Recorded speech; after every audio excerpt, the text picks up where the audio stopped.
असली राष्ट्रभक्त हम लोग हैं। जब बात देश की आज़ादी की आएगी तो आप मुसलमान को इग्नोर नहीं कर सकते हो। जब 1857 की क्रांति में मेरठ से लेकर दिल्ली तक फांसी के फंदे पे लटका हुआ सर और टोपी और दाढ़ी जब आप महसूस करेंगे तो आपको हिंदुस्तान याद आएगा। जो सबसे निम्न स्तरीय है वो तो मांग के भी खा सकता है, जिनके पास बहुत सारा है उनके पास रोटी खाने की दिक्कतें नहीं है, लेकिन जो मध्यम वर्गीय परिवार है वो मांग भी नहीं सकता, सरमाएदार है वो।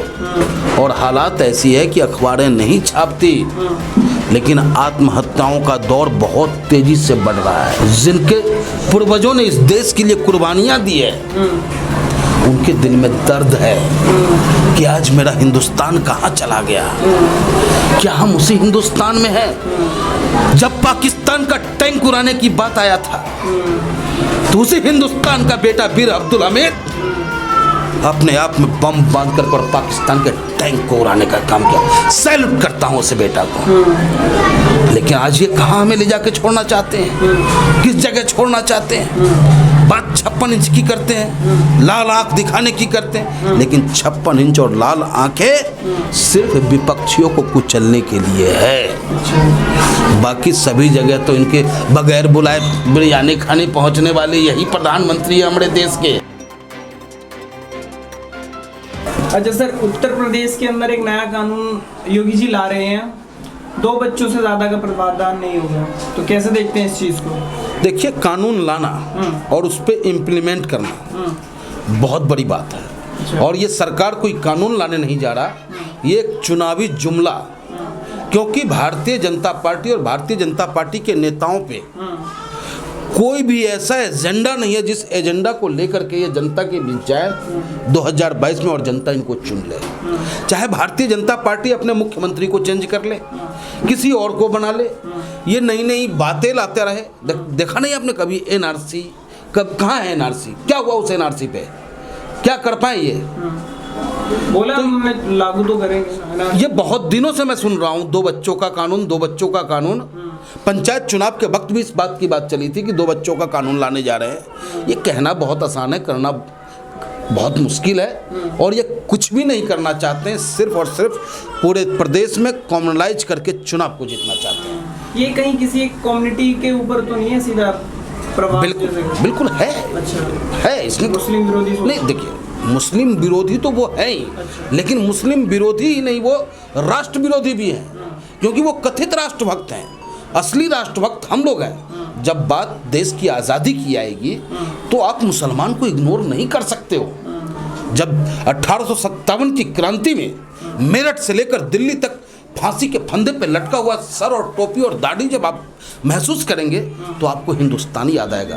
तो हिंदू मुस्लिम करने वाले लोग कभी भी भारत माँ का भला नहीं चाहते हैं, वो सिर्फ अपनी कुर्सी की सुरक्षा चाहते हैं। 2 बैंकें और प्राइवेट होने जा रही हैं कुछ दिनों में, कैसे देखते हैं इस चीज को? देश बिकने नहीं दूंगा, याद होगा आपको ये भाषण। देश बिकने नहीं दूंगा, देश झुकने नहीं दूंगा, और कोई ऐसा चीज ही नहीं छोड़ूंगा कि बाद में तुम बेच भी लो। बस उसको बनाने में हमारा योगदान होगा, बेचने में इन कथित राष्ट्रभक्तों का योगदान है। और हर चीज को इन्होंने बेच दिया। आज हर हाथ खाली बैठा है। हर नौजवान जो है टकटकी लगाए, उत्तर प्रदेश का नौजवान सिर्फ अपने विकास पुरुष अखिलेश यादव का इंतजार कर रहा है कि कब 2022 आए और मैं अखिलेश यादव को मुख्यमंत्री के रूप में देखूं। तो दिखाई नहीं दे रहे ना फील्ड में योगी जी। किसने कहा? योगी जी तो तरफड़ा के दिखा रहे हैं ना, और अखिलेश जी पूरे प्लेटफॉर्म के साथ दिख रहे हैं। हर एक सिपाही अखिलेश जी का अखिलेश है। मैं भी अखिलेश हूँ, मैं भी अखिलेश हूँ। और मैं आपको कहाँ नजर नहीं आता ये हमें बता दो। जनता का दर्द, समाजवादियों का दर्द, जनता का दर्द, अखिलेश का दर्द, और उस दर्द को महसूस हर कार्यकर्ता कर रहा है। और हर कार्यकर्ता अपने स्तर से जहाँ तक उसकी ताकत है, माननीय अखिलेश यादव जी के आशीर्वाद से ही हम आज संघर्ष कर रहे हैं।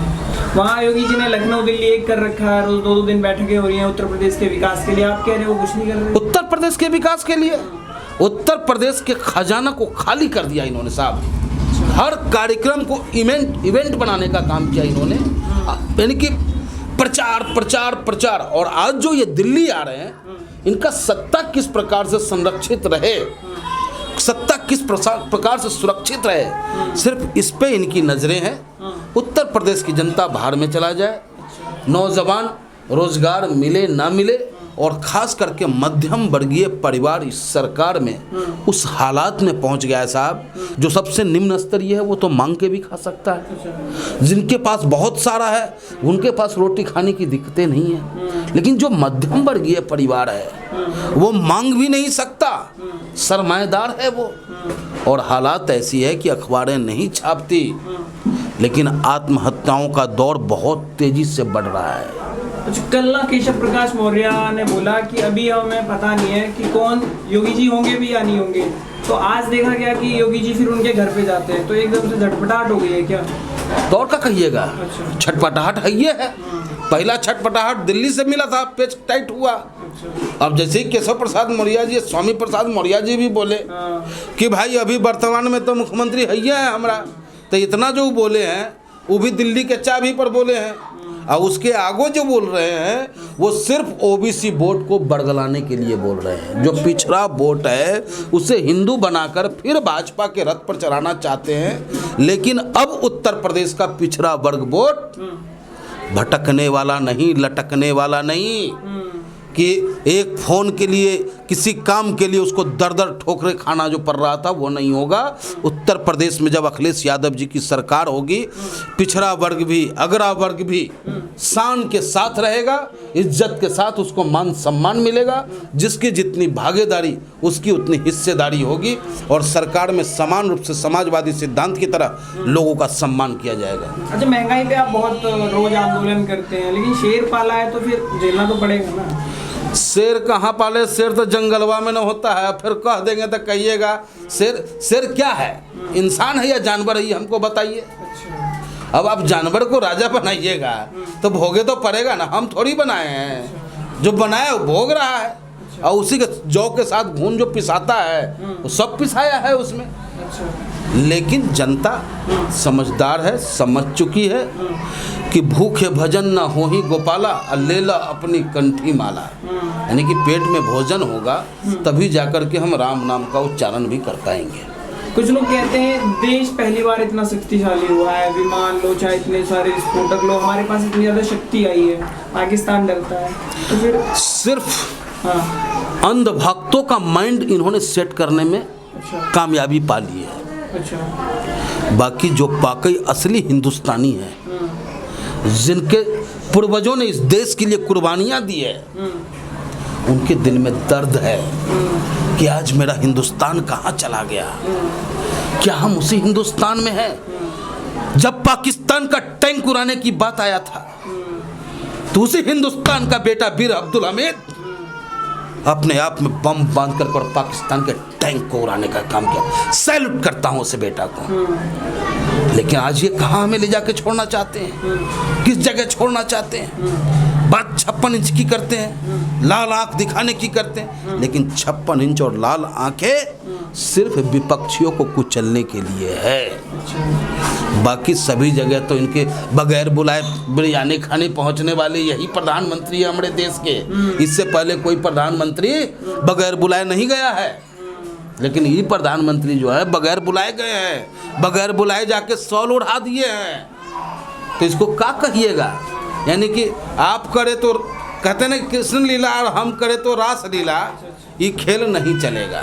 तो बागी नेता जो बसपा के हैं वो समाजवादी में जुड़ रहे हैं, ठीक है क्या? ऐसे देखिए जी थोड़ा गुस्से में इस बात से। देखिए बहन जी, बुआ जी, खिसियानी बिल्ली खम्भा तो नोचबे करता है, इसमें तो कोई शक नहीं है। और लेकिन समाजवादी में वही लोग आ सकते हैं जिनको समाजवादी विचारधारा में आस्था है। सिर्फ सत्ता की लालच में समाजवादी कभी किसी को स्वीकार नहीं करेगा। आपने देखा होगा पिछला चुनाव 2017 का चुनाव आदरणीय अखिलेश यादव जी के नेतृत्व में हम लोगों ने लड़ा, और कई ऐसे जिताऊ कैंडिडेट थे जिसको आदरणीय जी ने मना कर दिया।